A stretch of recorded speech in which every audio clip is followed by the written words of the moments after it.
Најмалку 1000 денари неделно троши брачниот пар Зимбакови за набавка на зеленчук и овошје. 2 пати неделно пазарува тетка Марика, која ја затекнавме на пазарот во Струмица. Вели дека цените се високи, но мора да се хранат. 1/3 од нејзината пензија оди само за домати, пиперки, компир и од време на време за некое сезонско овошје.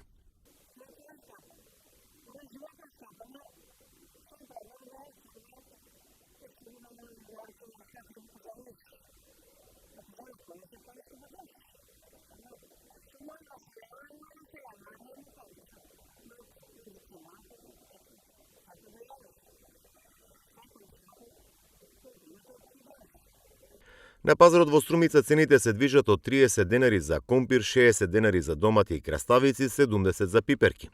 Нешто повисоки цени има сезонското овошје. За разлика од минатата година, и купувачите и продавачите бележат поскапување.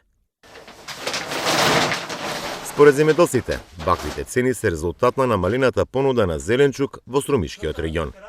Мислам дека мора да се признае дека овие цени се веќе добри за самиот земјоделски производител, а мислам дека ништо нема да биде изненадување ако и во следните години продолжи овој тренд на високи цени, бидејќи еве за среќа на земјоделецот мора да потенцирам најверојатно дека и од државите каде што се увезуваше пред се од Грција и Турција, најверојатно има недостиг на прецена градинарски производи.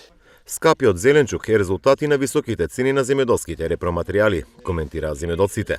Според нив, заради немањето производство и доволни количини, не само во земјава, туку и во опкружувањето, цените на зеленчукот оваа година ќе бидат високи.